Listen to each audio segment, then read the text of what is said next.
What kind of a toll would you say that this has all taken on you? I was extremely anxious. The calls got to a point where the calls and texts were almost every day. Just this constant state of like, if I don't answer, I will lose my job.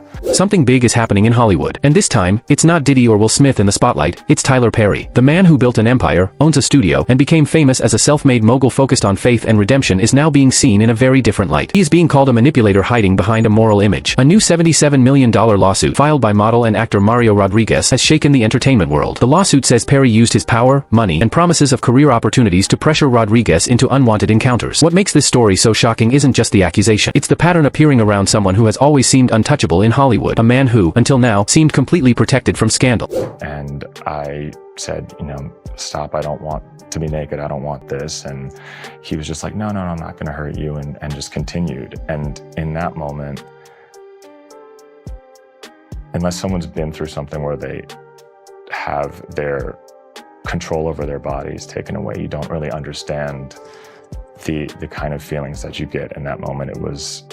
It was almost like every thought came through my head to run. The lawsuit was filed in Los Angeles Superior Court on December 25th, right at the start of the holiday week. By the next morning, headlines were already calling it Tyler Perry's most serious challenge yet. Rodriguez, who had a small role in Perry's 2016 comedy Boo! A Medea Halloween, says he was contacted in 2015 by a gym trainer with a simple message: Tyler Perry wants to meet you. Within hours, Rodriguez says Perry himself called. By the following day, Rodriguez claims he was at Perry's home, offered a drink and a roll, and experienced what he describes as a deeply uncomfortable change in Perry's behavior. The lawsuit alleges that Perry rubbed his shoulders, made moaning sounds, and later touched him inappropriately. Perry's team has dismissed the lawsuit as another failed attempt to get money, but the legal documents include detailed accounts, text messages, and dollar figures that are hard to ignore. The $77 million amount is almost shocking, but it also sends a message. Perry has built a fortune close to $1 billion by controlling his brand, and now that control is being challenged in court. Perry's attorney, Alex Spiro, who has represented big names like Jay-Z and Alec Baldwin, quickly rejected the case. He pointed out that the same lawyer, Jonathan Delshad, represented another man, actor Derek Dixon, in a similar case earlier this year. But Delshad says that earlier case is still active and is moving from California to Georgia, where Perry's operations are based. That means there are now 2 lawsuits, 2 accusers, and 1 alleged pattern of misconduct. The story seems to be slipping out of Perry's control, and his denials are sounding weaker each time.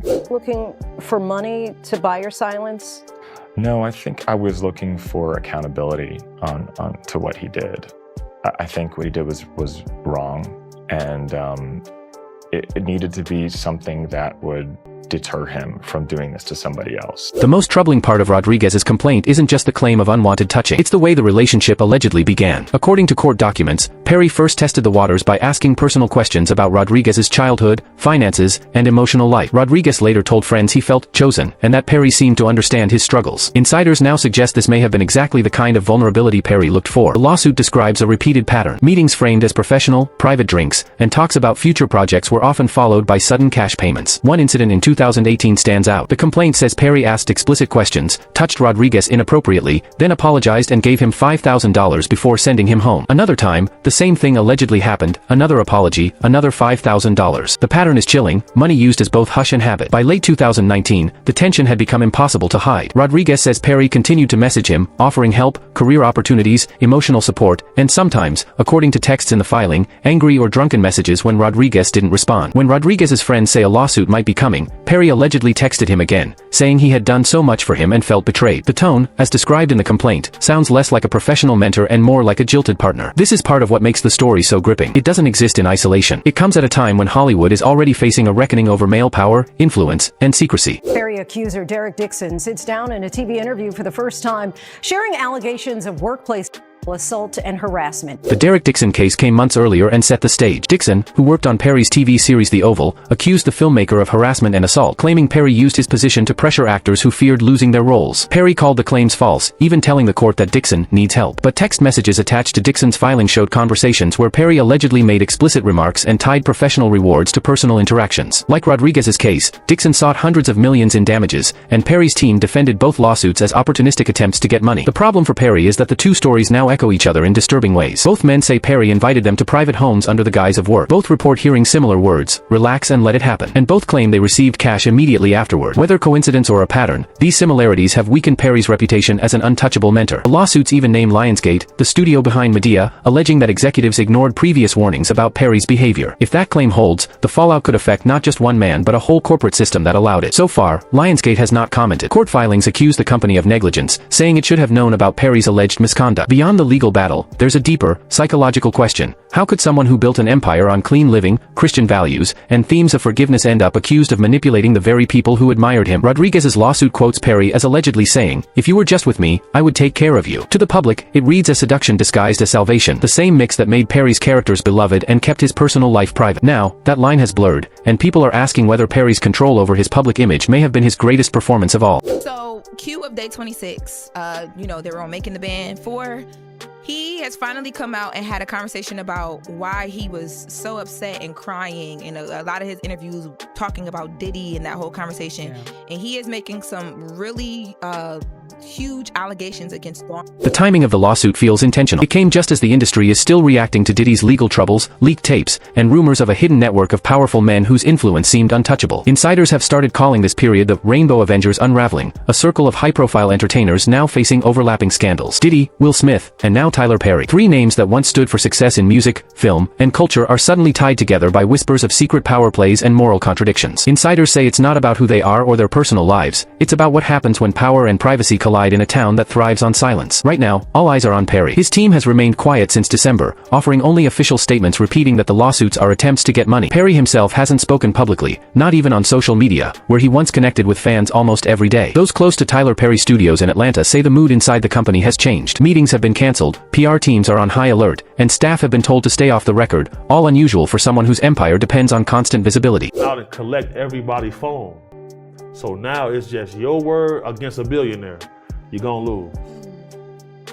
Read this right there. From that young man. That silence from Perry feels deafening. Every hour without a statement adds to the tension. Every leak from the lawsuits makes the walls feel closer. We're watching a man once defined by control lose his grip on the story. And if the pattern continues, what comes next could threaten more than just his reputation. It could reveal something much larger, hidden in plain sight. The longer Tyler Perry stays quiet, the louder the whispers grow. You can feel it. The atmosphere in Hollywood is tightening. The rhythm of denial and damage control now sounds familiar, echoing the same story we've seen with other powerful men suddenly named in court documents. This doesn't look like one isolated claim. It feels like a system starting to crack, a synchronized unraveling that stretches far beyond a single studio in Atlanta. Perry's lawyers may call it coincidence, but when the same lawyer, the same patterns, and the same emotional scars keep appearing, it's hard not to see something bigger forming beneath the surface. History shows us how it unfolds. One complaint, then another, and soon a whole network of quiet favors and private meetings begins to emerge from Hollywood's memory. The timing of Perry's lawsuit is striking. It comes just months after Diddy's so-called freak-out tapes reached federal investigators and weeks after Will Smith's personal revelations reignited years of speculation. Hollywood's carefully constructed male icons, the billionaires, moguls, and spiritual voices of power, are now being stripped of their armor in public. Insiders are already connecting dots that seem almost conspiratorial, calling it the Rainbow Avengers unraveling, a phrase circulating online and in late-night industry chats. It's not about identity, it's about control. The idea is that a circle of powerful men, once linked by money, influence, and secrecy, are now being exposed, one lawsuit at a time. Tyler Perry's name now sits alongside Diddy and Will Smith, forming a pattern, public virtue masking private chaos. For years, they were celebrated for philanthropy, faith, or progressiveness. Now, they are being examined as case files. Continue to engage in all these freak-offs with him,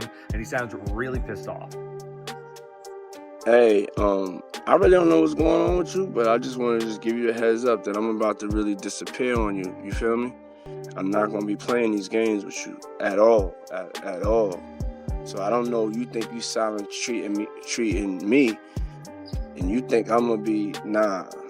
You'll have a rude awakening. In Diddy's world, federal prosecutors are reviewing videos and testimonies from male workers who say they were flown across states for so-called freak-offs, private sessions involving manipulation, surveillance, and humiliation. One former associate reportedly handed over footage that investigators now consider key evidence. Diddy's lawyer insists everything was consensual, that adults were simply doing what adults do. Prosecutors disagree, and the image of the 1,000 bottles of baby oil seized during raids has already captured the public's imagination. Every time new footage surfaces or another name appears, Tyler Perry's case starts to feel less like an isolated event and more like a pattern. The mechanics are eerily similar. Diddy allegedly filmed. Perry allegedly sent texts. Diddy promised fame and access. Perry allegedly offered roles and money. Both, according to their accusers, used their power as a form of currency. When we look at these stories side by side, the line between influence and coercion becomes almost invisible. Even Will Smith, just months ago, was trying to reshape his image after Jada's memoir, now finds himself drawn back into online theories connecting him to the same web of exposure. His silence has only added to the speculation. The irony is striking. These are men who built their reputations on inspiration. Perry once told Oprah his mission was to uplift through faith and heal through storytelling. Diddy built empires on self-belief and motivational slogans. Will turn personal struggle into spiritual awakening on talk shows. Now, each faces accusations suggesting that behind the mentorship and guidance lies something darker, something transactional. For Perry, the contrast is most striking. He owns a studio dedicated to uplifting stories, yet his accusers describe private encounters that sound like they could have come straight from a cautionary script of his own making. Likely what's going to happen, but now there's an added element to this,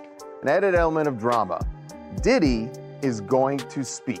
He has some things he wants to say to the judge, to the court, and he has actually filed a request with the judge that he can wear street clothes instead of his prison jumpsuit because he wants to look good for whatever it is. Sources inside Tyler Perry Studios describe the atmosphere as locked down. Employees have reportedly been told to avoid outside press, and internal meetings about upcoming projects are now held without Perry present. That absence is unusual for a man known to personally approve every creative detail. One associate says that even routine production calls now feel like crisis management. Perry's PR team has considered releasing footage of him on set, showing his professionalism with staff, but so far they've chosen to wait. That silent approach worked for a few weeks after the Derek Dixon case, but it's unclear if it will survive this new wave, and that wave keeps growing. It's not just the legal filings, it's also a cultural shift. In 2026, with Diddy already convicted on 2 solicitation-related charges, public tolerance for moral contradiction in Hollywood is vanishing. Every accusation now lands harder because audiences have seen similar denials before. They remember how Cosby claimed innocence and how Weinstein's lawyers dismissed early claims as attempts to get money. Perry's team may be confident, but the script feels eerily familiar, and we all know how those stories ended. Behind closed doors, insiders speculate that more men could come forward. Rodriguez's lawyer, Jonathan Delshad, hinted that his firm has spoken with others who described similar behavior from powerful figures. No names were given, but that hint fueled days of online speculation. Screenshots of alleged messages, real or fake, are already circulating, showing exchanges with producers and directors promising fame in return for companionship. Whether they involve Perry or others isn't confirmed, but the pattern they suggest feels too consistent to ignore. The shape of something systemic is emerging, men with influence cultivating dependence, protecting their reputations with philanthropy, and surrounding themselves with loyal teams who sign NDA after NDA. When one lawsuit breaks that chain, others begin to tremble. That appears to be happening now. Insiders at talent agencies whisper that some actors are reconsidering projects tied to certain studios. Streaming platforms, still recovering from the Diddy backlash, are quietly removing search suggestions that link these names together. It's the digital version of distancing, a kind of invisible quarantine.